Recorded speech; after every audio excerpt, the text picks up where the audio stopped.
Bonjour à toutes et à tous. La lutte contre la réforme des retraites, elle continue. Alors oui, après presque 2 mois, nous les cheminots et les collègues de la RATP, c'est tout à fait normal qu'on reprend le boulot. Et c'est pas parce qu'on est d'accord avec cette réforme du jour au lendemain. Non, c'est bien par nécessité. Et donc cette vidéo, elle a pour but de vous montrer à quel point on se fout de nous en haut avec cette réforme des retraites. Est-ce que vous pensez réellement que tout le monde sera impacté, comme nous fait croire le gouvernement? Eh bien non.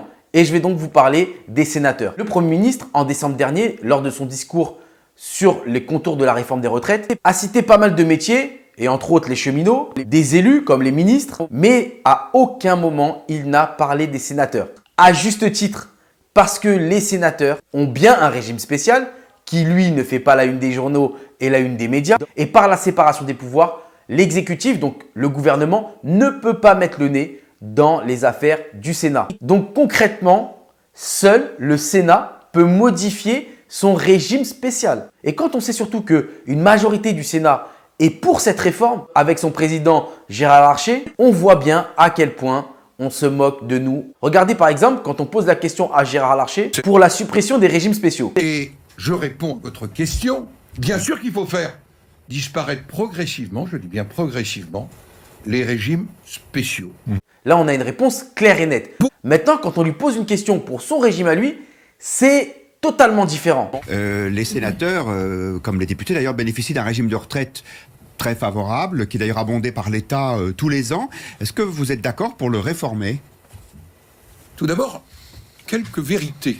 Notre régime de retraite est un régime autonome qui existe depuis 1905, dans lequel nous avons fait comme les professions libérales. Nous avons fait des réserves. Aujourd'hui, le budget du Sénat, 340 millions.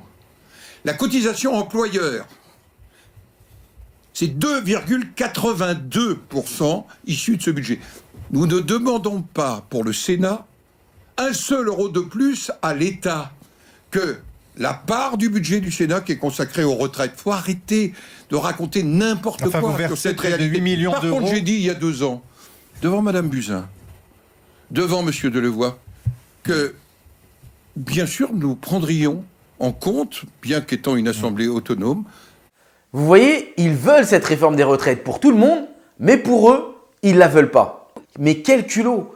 Quel culot! Ces gens-là sont en roue libre. Plusieurs fois, il a communiqué sur la réforme des retraites en disant qu'il allait convoquer le bureau du Sénat pour adapter, soi-disant, une réforme des retraites, mais après que la réforme soit votée et passée. Donc en gros, dès lors que toutes les tensions sont finies, ils vont adapter leur régime. Ensuite, sur sa réponse un peu bégayante, il veut nous faire croire que nous, contribuables, qu'on ne contribue presque pas du tout à leur régime spécial. En plus, il précise que c'est un régime autonome parce que le budget total du Sénat en 2019 était de 342 millions d'euros. Et le Sénat, à titre d'employeur, a versé plus de 9,6 millions d'euros de cotisations pour les retraites de nos chers sénateurs. Et ces 9,6 millions d'euros sont bien issus de nos poches. Ce sont bien nos impôts. Alors nous dire que c'est un régime autonome, que ça ne nous coûte rien, c'est complètement faux. Donc voilà, une majorité des sénateurs veulent que nous soyons tous impactés par cette réforme des retraites. Mais à partir du moment où ça les touche, le discours change totalement. Voilà, à très bientôt pour une nouvelle vidéo.